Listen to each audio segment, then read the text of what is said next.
Bonjour.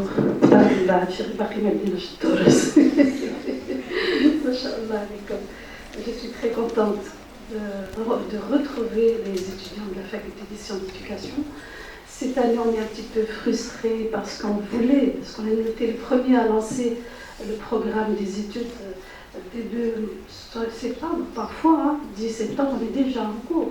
Alors cette année avec le concours, et parce que la FSE et le centre des examens, donc on a reçu le fait Talaba, le concours, et l'opération n'est pas encore finie, mais alhamdulillah, vous êtes là et c'est extraordinaire. Alors je vous demande bien sûr d'applaudir le staff administratif, pédagogique, le comité d'organisation de cette caravane, Madame Nsouri à la présidence et Madame Fadoua à la présidence aussi, et puis c'est Kidali et son équipe pour la préparation de cette journée. Alors je vous demande d'applaudir.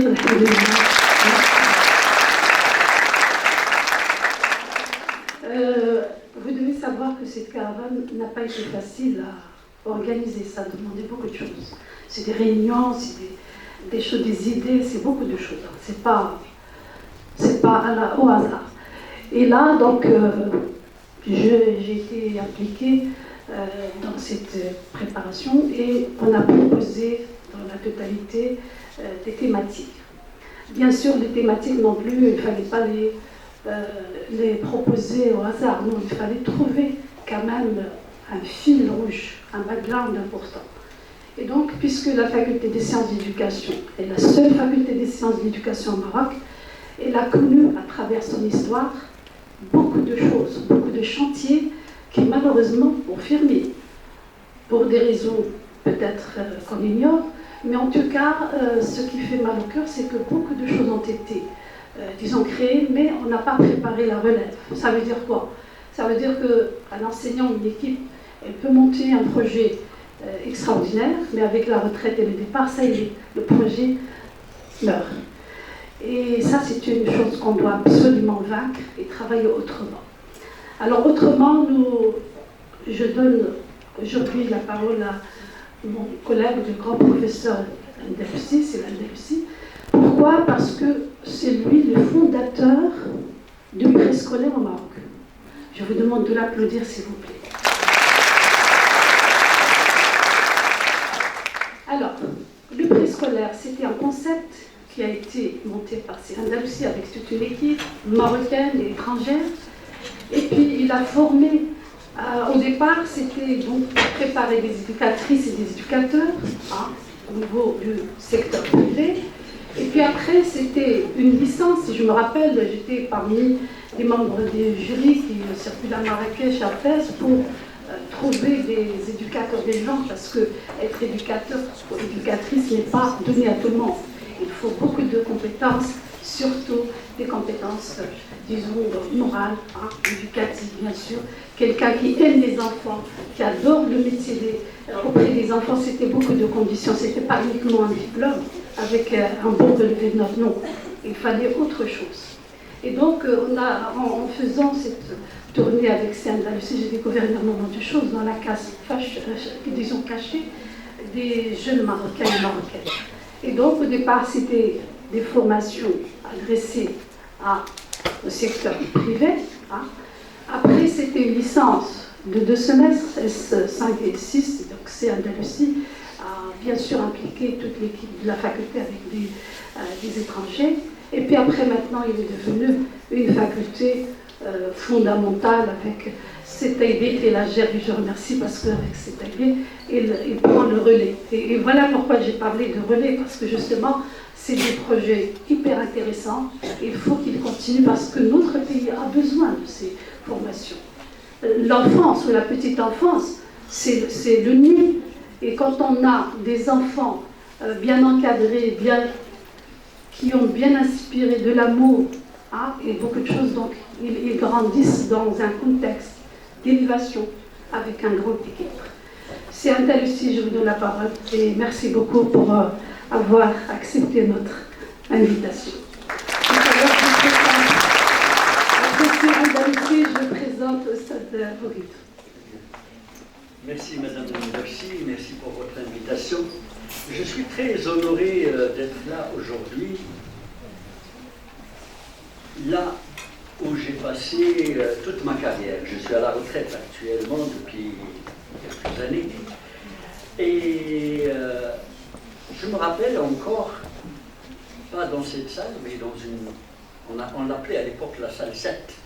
C'était la plus grande salle où on pouvait recevoir beaucoup de monde, où jeunes doctorants, professeurs assistants ici à la faculté, où je m'étais posé la question comment je peux être utile à mon pays. J'ai développé un doctorat en France, j'ai travaillé dans un groupe de recherche à l'université du Mirail qui s'appelle aujourd'hui Jean Jaurès. Et vous savez, comme tous les citoyens marocains qui vont aller étudier à l'étranger, qu'est-ce que je peux faire dans mon pays? C'est une question qui habite tout le monde. Il y en a qui arrivent, il y en a qui n'arrivent pas, c'est pas grave. L'essentiel, c'est qu'on essaie. Je vois vraiment des jeunes aujourd'hui, donc avec toute une projection d'avenir et toute une carrière à développer. Et je vous souhaite à la fois la bienvenue dans cette faculté qui, franchement, m'impressionne par la dynamique actuelle, par l'accueil, qui n'existait pas vraiment avant, mais qui aujourd'hui, je le souligne, est très important. Parce que quand on arrive dans une institution comme la faculté des sciences, enfin n'importe quelle institution, on a vraiment envie d'une chaleur humaine, des adresses, des clubs où on peut rencontrer des autres amis, où on peut connaître les gens. Bon, enfin, je ne suis pas venu pour ça, je suis venu pour raconter, comme un grand-père qui raconte une histoire. Vous savez, les grands-pères, quand ils commencent à parler de leur histoire, ils sont trop longs. Donc arrêtez-moi si je suis trop long. Arrêtez-moi surtout si ça ne vous intéresse pas. Comment j'ai commencé cette longue expérience qui a duré quand même 35 ans? C'était par d'abord une observation. Parce que n'importe quel chercheur commence par une observation. La situation de l'éducation préscolaire dans notre pays. C'était vraiment une foire anarchique et où réellement l'enfant n'était pas vraiment bien accueilli dans ces établissements. Alors ça s'appelait beaucoup d'appellations. Hein. On avait روض الأطفال، رياض الأطفال، مؤسسة ماقد، التعليم الأولي، الكتاب القرآني، إلى آخره من التسميات.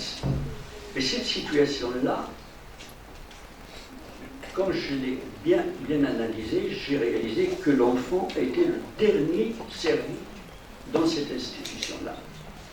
C'était des institutions qui pouvaient permettre à quelques adultes, à quelques éducateurs, de gagner un peu d'argent. Et je me suis posé la question, mais qu'est-ce qu'un professeur universitaire, donc chercheur enseignant, peut faire? Alors j'ai réfléchi, il y avait deux voies. Soit je développais encore des analyses, des diagnostics, bon, ça me permettait de devenir expert dans le domaine, mais est-ce que ça allait réellement changer la situation? Et du coup, j'ai décidé de monter un groupe de recherche-action. Le groupe de recherche-action, ça veut dire il ne fait pas que analyser la situation, mais il essaie, bien entendu, avec toutes les parties concernées, d'influer sur la situation pour l'améliorer, pour analyser qu'est-ce qu'on peut faire pour améliorer la situation avec toutes les parties concernées. Bon, peut-être qu'on peut lancer la... Est-ce que quelqu'un peut lancer la... Je préfère suivre, sinon je vais pas m'arrêter.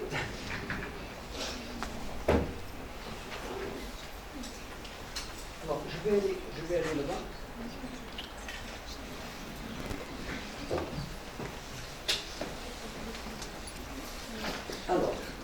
Tout à l'heure, Madame Lembercy a parlé, vous savez, quand on organise quelque chose, on trouve beaucoup de difficultés.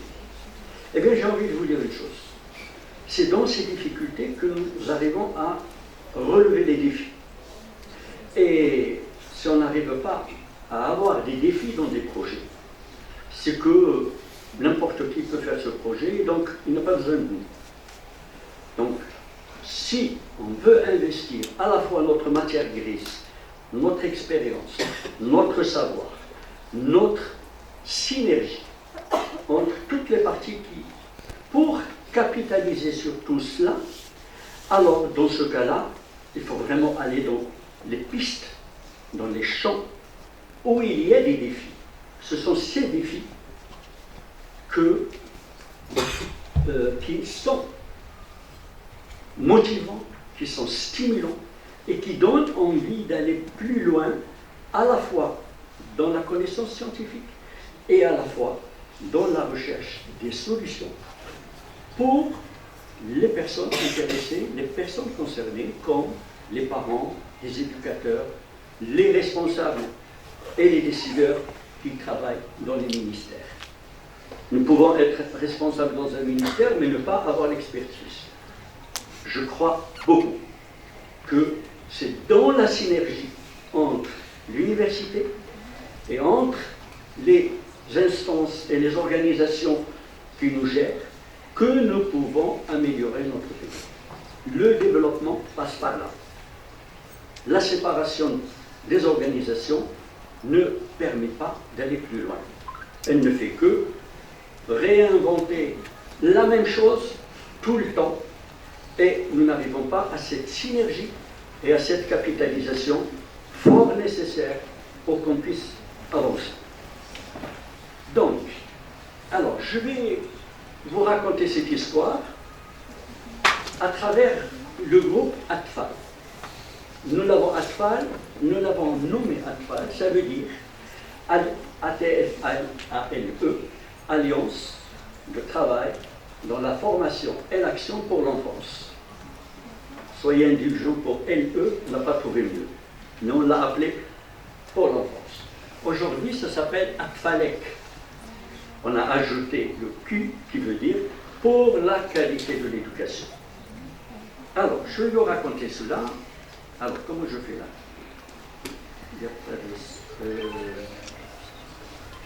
Non, c'est pas là.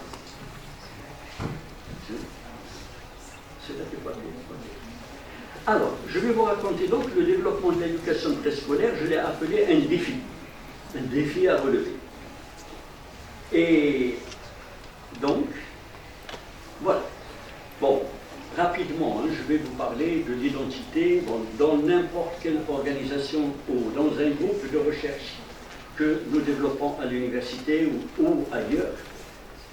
Il faut définir à la fois l'identité, la mission, les activités de formation, l'ingénierie pédagogique, la documentation pédagogique et aussi son aspect d'innovation et de recherche. Alors, ATFAL, c'est une équipe de recherche-action, composée donc de praticiens et d'enseignants-chercheurs. Donc, je parlais de la synergie. Donc, à la fois, il faut rassembler à la fois les praticiens et les chercheurs. Il a été domicilié ici, à la Faculté des sciences de l'éducation, en 1986. Et elle s'est constituée en ONG en 1996. Ça serait trop long de vous raconter pourquoi on est passé d'un groupe de recherche à une ONG. Je vais vous dire juste un petit point et vous allez comprendre. Quand on est au sein d'une université, à l'époque, peut-être moins aujourd'hui, parce qu'à l'époque, ce n'était pas concevable. Les collègues de mon époque, qui ont bâti cette université, qui ont fait énormément de travaux pour que cette université et cette faculté existent, avaient des fois une vision limitée, dans le sens où nous étions des chercheurs. Notre travail, c'était de produire la connaissance, et non pas forcément d'aller produire des activités pédagogiques ou permettre l'emploi, eau, etc., etc. Et là, c'était la limite de notre travail au sein de la faculté. Donc on a continué à travailler au sein de la faculté avec cette dimension, mais on a créé une ONG pour pouvoir aider toutes les ONG du Maroc qui le demandaient. C'est dans cet esprit qu'elle a été construite, l'ONG, ATFAL. Donc, ATFAL vise le développement d'une éducation préscolaire de qualité au profit de l'ensemble de la petite enfance et plus particulièrement de l'enfance défavorisée au Maroc. À l'époque, je vous le rappelle, il y avait bien sûr des grosses institutions préscolaires pour les gens qui avaient les moyens, mais la grande majorité des institutions pouvaient accueillir des enfants, mais avec vraiment du bricolage. Rappelons qu'il n'y avait qu'un enfant sur deux qui allait dans les institutions préscolaires. Elle a d'abord orienté ses activités en faveur de la définition et de l'institution de l'éducation préscolaire au sein du système éducatif. À l'époque, il n'y avait pas de concept de préscolaire. On avait, depuis 14 siècles, ou là un peu moins, depuis 12 siècles, des écoles coraniques. On avait des institutions qui s'appelaient des jardins d'enfants et autres appellations. Mais tout ça ne tournait pas autour d'une vision pédagogique, éducative, basée sur des données scientifiques, les plus récentes, mais surtout avec un ancrage dans la culture et la réalité marocaine. Voilà l'équation qui nous a habités et qui nous a poussés à faire des recherches dans tous les sens pour pouvoir développer et nourrir et enrichir cette équation-là. Alors, elle concentre aujourd'hui son action sur l'amélioration de la qualité de l'éducation préscolaire. Pourquoi je dis elle concentre aujourd'hui? Entre le début de notre travail, où j'avais des collègues, amis, qui me disaient جاي من الامريكان ومن احنا عندنا المؤسسات ديالنا عندنا المشكله ان احنا في الابتدائي خلينا نمشي للتسكيلات. Et aujourd'hui, où un ministère s'appelle ministère de l'Éducation nationale du préscolaire et du sport, je crois que vous pouvez mesurer l'évolution de la mentalité de tous les Marocains, que ce soit des citoyens, des parents, des éducateurs, jusqu'aux professeurs universitaires. Vous avez une image sur l'évolution et ce qui nous rend fiers et ce qui nous donne le sentiment qu'on n'a pas perdu notre temps et que tout l'investissement, tout le travail, vraiment tout ce que nous avons fait a servi à quelque chose. C'est, je crois, le propre de n'importe quel être humain. Alors, les objectifs, bon, je vais essayer d'être très rapide là-dessus parce que sinon ça va être très long. Notre objectif était, comme je l'ai dit tout à l'heure, recherche-action, donc articulation théorie-pratique, rassembler toutes les personnes concernées, éducateurs, parents, enfants, enseignants, responsables ministériels, tous ces gens-là, les mettre dans une dynamique et dans une organisation qui permet l'échange, le développement, la production des choses qui vont aider le développement de l'éducation préscolaire de qualité. Ça, c'est pour les objectifs. Alors, un des objectifs aussi, c'était de créer des formations. Vous savez, à l'époque, il n'y avait pas de formation dans notre pays en matière de l'éducation préscolaire. Alors, vous savez, quand on crée quelque chose, c'est à la fois excitant, parce qu'on est en train de créer quelque chose, mais à la fois c'est très fatigant, très difficile, parce que vous ne savez pas par quel bout vous commencez. Vous commencez, bien sûr, vous essayez d'avoir une stratégie, vous essayez d'avoir une rigueur scientifique pour pouvoir aboutir à des résultats conséquents. Mais tu as toujours le doute et tu ne sais jamais si tu es sur le bon chemin. Alors, l'approche méthodologique, je l'ai dit tout à l'heure, c'est la recherche-action, l'implication des gens, de toutes les parties concernées, l'alternance de la théorie et la pratique, la formation des formateurs et des éducateurs, la conception et la fabrication de matériel et de jeux pédagogiques, la recherche scientifique et la production de documents pédagogiques. Tout est à construire, mais de A à Z. À la fois, il faut une analyse systémique où vous analysez tout l'ensemble, vous agissez sur tout l'ensemble, mais à la fois, il faut tout produire. Les formations, enfin, tout l'ensemble. Alors, dans cette approche, il y a aussi mettre en œuvre des projets de recherche-action sur l'ensemble du territoire national, en développant une approche systémique, développer de multiples partenariats avec, disons, tous les organismes qui travaillent ou qui s'intéressent au préscolaire. Alors, vous avez le ministère de l'Éducation nationale, l'ADS, le Conseil supérieur de l'enseignement, la FMPS, l'OCP, etc., mais aussi des organismes internationaux comme l'UNESCO, l'ICESCO, Alexo, etc., etc. Et vous avez aussi le partenariat avec toutes les ONG qui, eux, décident d'investir dans l'éducation préscolaire. Je dis beaucoup investir parce que il y a quelques années, on avait l'impression que quand on travaillait dans le préscolaire, on perdait à la fois le temps et l'argent. Il y a des données scientifiques de par le monde, hein, ce n'est pas notre recherche à nous, mais c'est de par le monde, qui ont démontré que investir dans la petite enfance est le meilleur investissement économique et financier. Quand on investit $1 sur l'éducation préscolaire, ça rapporte 7 fois plus, jusqu'à 15 fois plus, ça dépend des pays.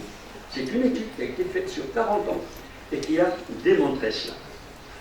Et voilà ce qui explique aussi pourquoi tous les décideurs politiques dans le monde commencent à s'intéresser à l'éducation préscolaire.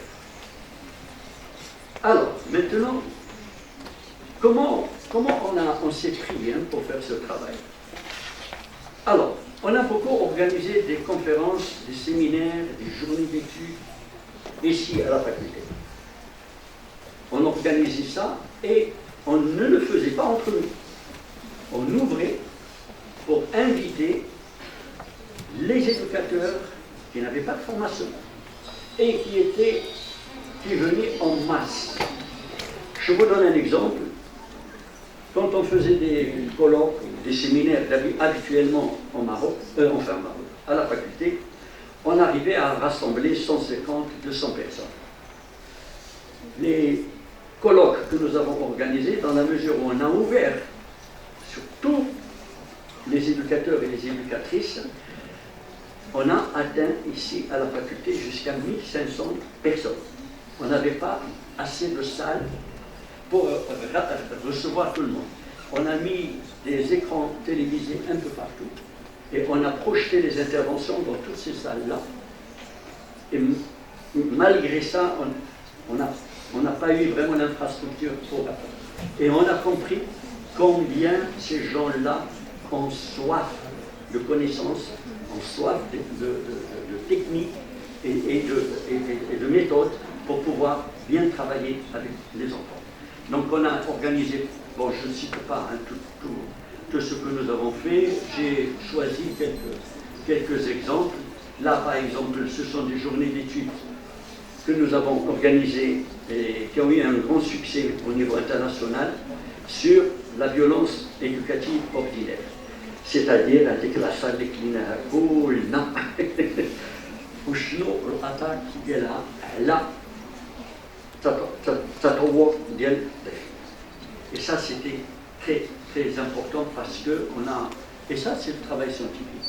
Quand la science nous dit que attention, quand on frappe les enfants, eh bien ça a un impact négatif sur leur développement, et cet impact-là influe d'autres éléments de développement.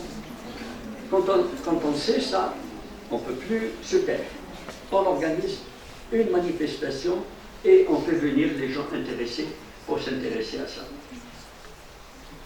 Alors, nous avons organisé ici à la Faculté des sciences de l'éducation deux moments de formation pour les éducateurs du préscolaire. D'abord, en 94-98,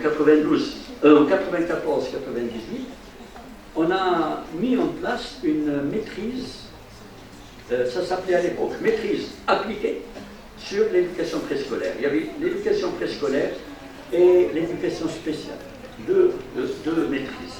Après, on a élaboré la licence professionnelle en éducation préscolaire et qui continue jusqu'à maintenant au sein de la faculté. Je pense. Mes collègues pourraient me le confirmer ou pas. Donc tout ça à la faculté des sciences de l'éducation. Mais aussi, nous avons monté beaucoup de programmes de formation pour toutes les ONG qui travaillent au Maroc. Ça, c'est ce qu'on appelle la formation initiale, la formation de base. C'est-à-dire, on reçoit des gens qui n'ont aucune formation, on les forme pour devenir éducateurs. Mais, bien entendu, je vous ai parlé tout à l'heure d'un enfant sur 5 qui allait au préscolaire. Eh bien, c'est un enfant sur 5, ça veut dire à l'époque, 35 000 éducateurs et éducatrices qui travaillaient dans notre pays qui n'avaient aucune formation.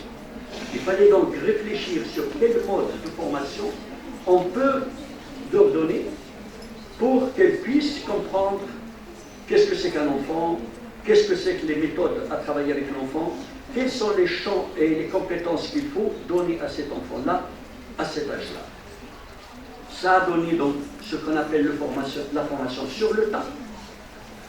Et après, il y a aussi tous les programmes de formation continue, c'est-à-dire les gens qui ont une formation qui n'est pas suffisante, mais qui viennent faire de la formation. Et aussi la sensibilisation de tout le public à travers la radio, la télévision, la presse, les articles, etc. etc. Voilà, notre carrière a été bien remplie. Alors, bon, je pense que je vais aller vite sur ça. Vous aurez compris que la formation, on ne s'est pas contenté à faire la formation classique, c'est-à-dire un programme, on reçoit des gens qui n'ont pas de formation et on leur donne ce programme avec des examens à la fin et avec un diplôme à la fin. Là, on a beaucoup plus travaillé avec des gens qui travaillent avec les enfants, mais qui ont besoin de connaissances. Alors, j'avance. Alors, il y a eu aussi, et ça c'était, on a découvert que c'était très intéressant, on était ouvert à recevoir des étudiants stagiaires d'autres pays. On a reçu beaucoup d'étudiants de France, des étudiants de Belgique. Il y avait des demandes d'autres pays, mais on n'a pas pu satisfaire tout ça. Et le fait de recevoir des étudiants d'autres pays, ça permettait le frottement et l'échange et la réflexion qui permettait d'approfondir un peu plus au sein de nos étudiants au Maroc. C'était une belle expérience et tout le monde était ravi de cette expérience. Alors, maintenant par rapport... Alors, j'ai parlé de l'analyse systémique, j'ai parlé de l'importance de développer un concept de l'éducation préscolaire de qualité, mais alors l'ingénierie pédagogique. Qu'est-ce que l'ingénierie pédagogique? Il a fallu aussi réfléchir quels sont les outils que nous devons développer à moindre coût. On a travaillé avec beaucoup de gens qui n'avaient pas les moyens. Alors c'était très difficile de leur faire une formation et de leur dire voilà la liste de matériel que vous devez acheter et qui coûte très cher et qu'ils ne peuvent pas y accéder. On a préféré leur dire ok, hein, tous ces jeux, tous ces jouets, tous ces documents, quel est leur objectif? Comment nous pouvons fabriquer, nous, avec nos propres moyens, avec des moyens de récupération,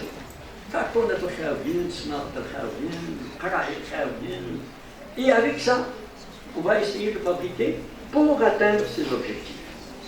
Alors, au début, c'était pas simple, mais après, quand vous donnez ça aux éducateurs, vous découvrez qu'il y a une grande intelligence, une grande ingénierie chez ces éducatrices et chez ces éducateurs.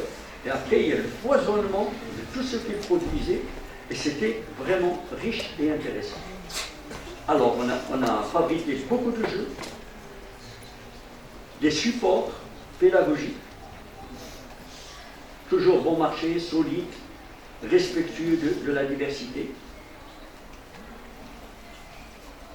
Alors, nous avons aussi, surtout, élaboré une valise pédagogique. Il y en a qui l'appellent le kit, une valise pédagogique.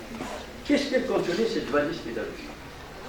Il y a les guides préscolaires, c'est-à-dire toutes les matières qu'il faut dans l'éducation préscolaire. On les a élaborées avec un esprit, comment être simple, pas être simpliste. Simple, c'est-à-dire comment les gens, les éducateurs, qui n'ont pas accès comme vous à un discours universitaire sophistiqué, etc., mais à qui il faut parler un langage simple, mais scientifique. Simple, mais pas simpliste. Alors, on a fait une valise pédagogique dans laquelle il y a des jeux, des livres pour enfants, des fiches d'activité et des supports pédagogiques. Ça faisait à peu près 32 éléments et qui était suffisant pour n'importe qui peut rentrer dans ce travail et développer sa pratique et améliorer sa pratique. Alors, les guides, vous avez là un exemple de quelques documents, l'expression orale, les mathématiques, le graphisme, etc., etc., les mathématiques. Voilà, les activités artistiques, etc. L'éducation à la santé, la tarbia ridaiya, etc., etc. Ah, j'ai oublié, tout le travail que nous faisons, il est en arabe et en français. C'est-à-dire que nous ne travaillons pas dans une seule langue. On travaille dans toutes les langues qui peuvent être accessibles à tout le monde. Et donc tous nos travaux, bien sûr, ils existent et en arabe et en français. Alors, bien sûr, il fallait créer des histoires. Et attention, il n'est pas simple de créer une histoire pour des enfants préscolaires. C'est peut-être facile pour des adolescents et des adultes, mais pas. C'est un travail de professionnels. Et nous n'étions pas les professionnels de ce domaine. Il fallait qu'on apprenne sur le tas.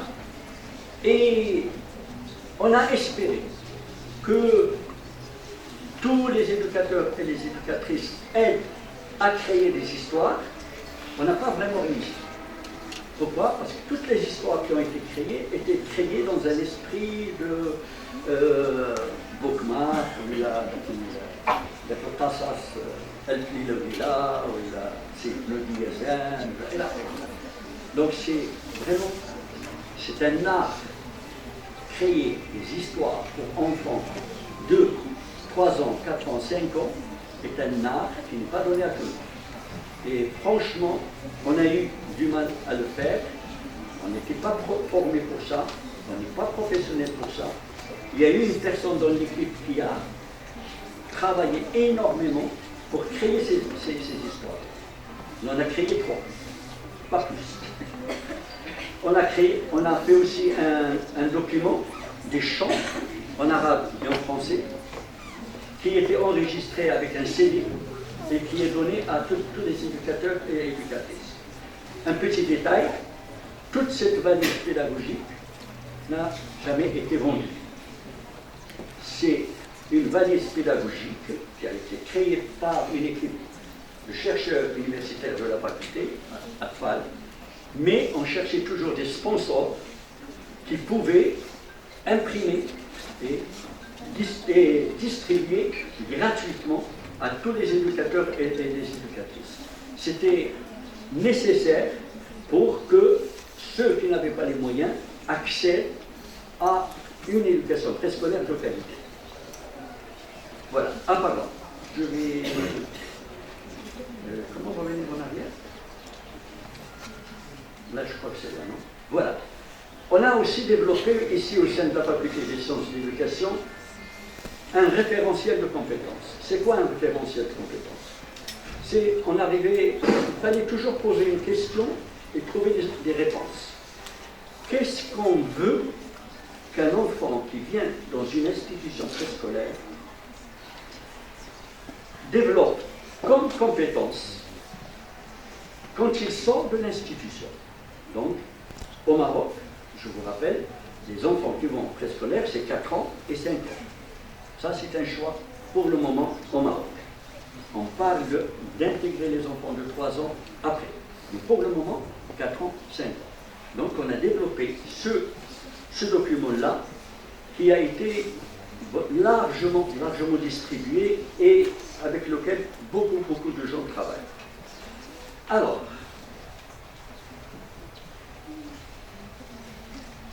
donc, vous avez compris comment on a travaillé, qu'est-ce qu'on a développé, et quels sont les objectifs et les personnes cibles. Il y avait aussi, on travaillait à la fois à la base avec les éducateurs, les parents, etc., mais on n'a jamais oublié les décideurs. Le ministère, le Conseil supérieur de l'éducation, et on a tout le temps essayé de développer un rapport positif, bien sûr, un rapport de construction. On n'était pas cette catégorie où on avait juste une analyse critique sur ce qui se fait. Nous, ce qui nous intéressait, ce n'était pas juste de critiquer ce qui se fait, mais surtout de dire, eh bien, ce qui se fait, s'il n'est pas suffisant, réfléchissons comment aider les gens à mieux faire. C'était ça. C'était ça qui nous a habités. Et c'est comme ça qu'on a essayé de travailler, et c'est comme ça qu'on a réussi à faire tous les produits que nous avons. Alors on a travaillé avec le Conseil supérieur de l'enseignement, on a travaillé avec un groupe de réflexion qui est européen, qui travaille sur le thème de la diversité, et un groupe de réflexion ici au Maroc. Il y avait une trentaine, en réalité une vingtaine, même si c'était théoriquement 30 les responsables pédagogiques des institutions préscolaires. Malheureusement, on ne pouvait pas travailler sur tout le Maroc. On n'avait pas les moyens que vous avez aujourd'hui, la visioconférence et tout ça. Si on avait ça, je crois qu'on aurait pu travailler avec tout le territoire national. On a travaillé sur l'axe Stats, Casablanca, Rabat, Salé, Kenitra. C'était accessible. Parce qu'il y a des fois aussi des principes de réalité. Voilà. Et donc, l'innovation en recherche à travers l'organisation Good Sample. Alors, à Dourma, nous avons organisé ici, alors vous savez, à la fois on travaillait sur le terrain, mais à la fois on identifiait un sujet important et on créait un événement ici à la faculté et on organisait ce que la faculté sait très bien faire, c'est-à-dire des colloques. En 92, on a organisé un colloque maghrébin. On a invité juste les Algériens, les Tunisiens, les Libyens et les Mauritaniens. Avec les Marocains, bien sûr. Après, on a organisé en 94 un colloque sur, alors suivez-moi bien, sur les moyens audiovisuels relatifs à l'éducation préscolaire. Mais chez la technologie, non. On n'a invité que des gens qui avaient une expérience, qui pouvaient présenter avec des moyens audiovisuels. Alors, c'est pour qu'on oblige, pour qu'on concentre sur les experts dont, et au Maroc, au Maghreb et dans tous les pays que nous connaissons, qui pouvaient, eux, avoir des expériences pratiques. Voilà. Donc vous avez compris l'ensemble. Donc en 97 aussi, on a organisé un colloque. La violence éducative ordinaire, je l'ai déjà cité. J'ai eu l'occasion, à travers ma thèse d'État, de développer une partie de cette thèse sur la recherche-action. Et ça m'a permis de la publier. Elle s'appelle Recherche-action, sciences, développement et démocratie. Elle a été traduite en arabe et en portugais au Brésil. Voilà. Nous avons tous les séminaires et les colloques qu'on organisait, on faisait un livre des armes de toutes les présentations à la fin. Et donc tous ces livres-là, j'espère que vous pouvez les trouver ici à la bibliothèque, à la faculté des sciences d'éducation. Normalement, ils existent. Voilà. Alors, et je vais finir parce que j'ai été très long. Alors, aujourd'hui, qu'est-ce qu'on fait? Alors, on est à la retraite, bien sûr. Mais nous avons été invités à aider la Fondation marocaine pour la promotion du préscolaire à améliorer la qualité de l'éducation dans leur système.